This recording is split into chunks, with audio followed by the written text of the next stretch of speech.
Hey y'all. Okay, so I really wanted to document just me telling my story of what happened last year just so I can look back on it.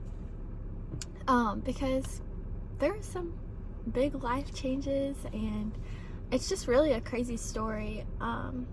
So here we go. I do hope that if someone happens to be watching this and you can relate in any way, that it could be comforting that someone else out there has crazy health problems. And I will say that God really was there for me all throughout all of this and continues to be. So if anything, it can be a message of hope as well. So first I want to say that I did grow up a pretty healthy kid. Never went to the doctor unless it was a checkup or something. Never really had any issues that I remember. So this story kind of begins my freshman year of college. I'm a sophomore now, and I started my freshman year in 2020. And I started out fine, but every now and then I would eat something and I just would feel so sick the rest of the day, and I just kind of ignored it. I don't know, me and my friends would kind of joke and say oh, it's the calf food, the calf is gross or whatever, or I thought maybe it was something to do with dairy because I love ice cream. I ate it every night, and I just thought everyone has a little bit of intolerance to dairy, that can't be that big of a deal. But so really for a while I just ignored it, and then came along February 2021 and I got COVID. So did my sweet mates. But the difference was I was sick for 2 weeks and they were sick for probably 5 days, and my symptoms were just terrible. And I was kind of treating it with the brat diet, or plain foods like bread and crackers, and just nothing really seemed to work. So that is a little foreshadow to my diagnosis, I guess. Eventually, I got over COVID and went back to school, but I still was feeling sick every time I ate. So I don't know why it took me so long to go to the doctor, but I guess that speaks to my personality. Maybe I just kind of ignore the bad things. There were, during this time, actually for a long time, which is crazy to say that too, because I was also ignoring this problem, but a lot of the times I would stand up and I would just feel really dizzy, and I would have to take a minute to realign and be okay, I'm fine. And I never really understood why, and I just thought maybe that happened to everyone. If you stand up too fast, you just get a little dizzy. Well, also a foreshadow. So eventually my freshman year of college ended, and I was on my way to Cook staff training in May, and I was so excited to go to camp, but the entire time also felt sick. I was eating their pasta and bread for supper, and I just terrible, just feeling, it was even worse at this point. I didn't even understand why. I was also having allergies because we were in the mountains, and I guess I'm not used to that, and I don't know, it was just crazy. But I was going to the camp nurse, and she gave me vitamins to take every day. We just thought maybe it was a little camp bug or something. But towards the end of camp, I remember I had to walk up some stairs up a really big hill, and everyone else seemed to just do it really easily, and I was struggling. I could not catch my breath. And finally I make it up to the hill because I had no option. There's no other way to go up the hill. And I make it up and I go straight to the first building, which was the office, and I just start crying, and because I just felt I couldn't breathe. I thought I was gonna pass out or something, and no one knew what was going on. I felt so weak, I had nothing in my system already, and it was really crazy, honestly. I do not know how I got through working at camp, because we were doing hard work. I don't know, I say hard work, we were also doing gardening and stuff, but I don't know, really just the strength of God got me through that. And towards the end, I talked to my camp director, and I kind of admitted to her that I was worried that maybe I had cancer because my mom had cancer and passed away from it. So like I thought maybe that's something I would have too.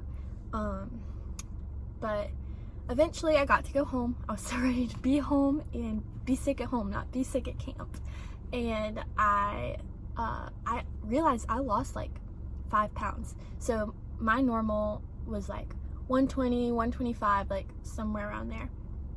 I was now 115, which is like on the edge of being like underweight for my height and age. And it's like, dang, like this is not good. So I went to the doctor finally, and very overdue. And they kind of were like, you might just have IBS. It was just kind of like, you know, you might just be having stomach problems that a lot of people have. And that could be due to like stress of college or whatever. So I was like, okay.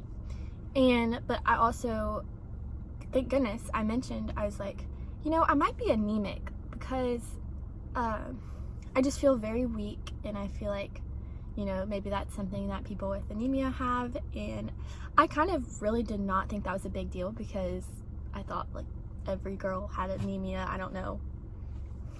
And they're like, okay. So eventually I get like a blood test, and it tested for celiac disease, and I guess, I don't really know. It tested for my blood levels or whatever.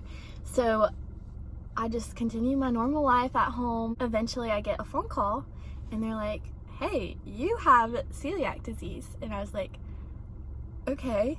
And I didn't really know what that meant. I remember looking up my symptoms a few times, and a lot of the times I'd look up my symptoms, the first thing that would come up was celiac disease, and I was like, there's no way. Like, people always say you can't diagnose yourself on Google or whatever, like that'll just scare you. Well, it did, so it worked that time. But so yeah, I was like, okay, I don't know what that is, but thanks. Like, I was kind of relieved that I just had a diagnosis and I could treat it and maybe feel better.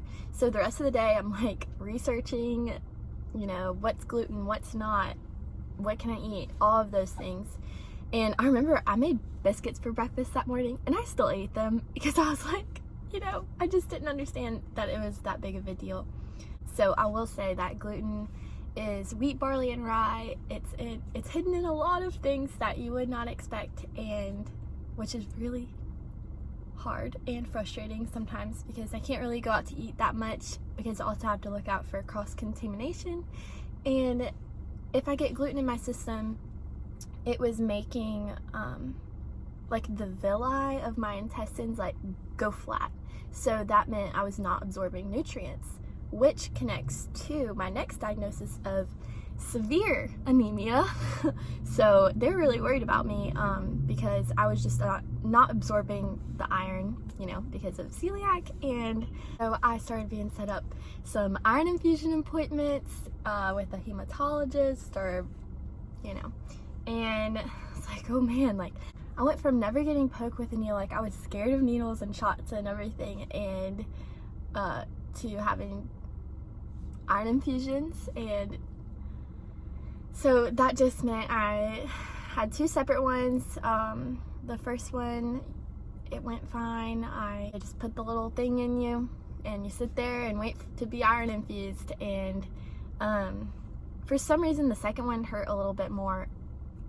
Maybe I'm just sensitive to needles, I don't know. But really that made a big difference in my energy levels, because I must mention too that my anemia was so bad that like sometimes I would fall over. So I would just be walking and like kind of just get dizzy and like my legs would wobble and I would fall over, and like I knocked over some things sometimes, and that was really scary. So just even having that energy back was really nice. And it was so bad that like I couldn't just take a pill or something, like it needed to be infused. So that was pretty crazy. But the good thing about that is that I'm no longer anemic, so that was a quick fix in a way. It did take a little bit for all of the iron to kind of set in, you know. And I was also, I must say too, that after I was diagnosed with celiac, my body went through like a gluten detox, and apparently that's really common because I was just so used to eating gluten all the time, and my body was used to not absorbing anything really. And so I don't know, my body was like so ready for like food to be in me that I was hungry all of the time, no matter what I ate. And it was just a really crazy, probably a week or so, getting used to the new gluten-free lifestyle. So yeah, I also had to have a colonoscopy towards the end of June, and which I was kind of nervous for, but like, you know, they wanted to make sure that I for sure had celiac, and they wanted to see if like there was any other problem happening. So I think really the worst part for the colonoscopy was the medicine the night before. Oh my gosh, worst taste ever, and I'm pretty sure I have to have another one, but it's okay. You know, got through the first one, I can do it again. But yeah, that was insane. But the actual procedure, you don't remember anything. It was worth it. So my kind of initial result for that was like pancolitis, and I didn't really hear back about that for a long time. For sure I had celiac, you know, my poor intestines. I was already a month into being gluten-free, and it was still just like not looking good apparently. So July came closer, and I kind of had to make the decision not to go to camp and actually work staff. So that was kind of a sad decision, but honestly it was a blessing in disguise that I said no, because if I said yes, it would just not have been good. I just did not feel good at that point. I was still very weak, even though, you know, I'd been infused and diagnosed and all of this. But at this time I was also like 110 pounds. I think, you know, that was a little underweight, and I just look back at pictures and I'm like, oh my gosh, I was just like a stick. With just the result of pancolitis, I think that's actually at the point I was on steroids for a little bit, because my appointment to like actually talk about it wasn't for a little while. And steroids, I had never been on those before, and I learned the hard way that you cannot take them at night or throughout the day. You got to take them first thing in the morning, because I was not getting sleep for a little while. And also it makes you very, very hungry, and I was already very hungry because I was on my little gluten detox. So it's just, sometimes I'd get like mad hangry, yeah. So eventually I found out I had ulcerative colitis at the GI doctor, and so this was my like, let's see, third diagnosis of the summer, second autoimmune disease. Yeah. So whenever I was told this, I was like, okay, like I did not understand that was a big deal, or if it, I don't know. I just was like, all right, like another thing. You know, it felt natural at this point to keep getting results like this summer. I was told I'd have to get like Remicade infusions every few weeks for the rest of my life, and I was like, the rest of my life? Like that felt like, that part I was like, oh man. After that point I was like, okay, moving on with life, you know. And it was just a normal day one day, and I was just getting ready to paint on the porch. You know, just wanted, all my friends are at camp, like I was just bored. I was still so weak. I would like pick up things and just couldn't carry them, and I just, at this point I was like healing a little bit. I don't know, kind of a normal day, right? Or so I thought. I realized I had some missed calls on my phone, and my dad was getting a call, and we were like, oh gosh, like what's happening? And so he answered, and they're like, you gotta go to the ER like right now. And we were like, what? And they explained that like I had been getting blood work a lot with everything, so they saw that my platelets were extremely low. And I was like, what are platelets? So I looked that up, and that's like what helps your blood clot basically.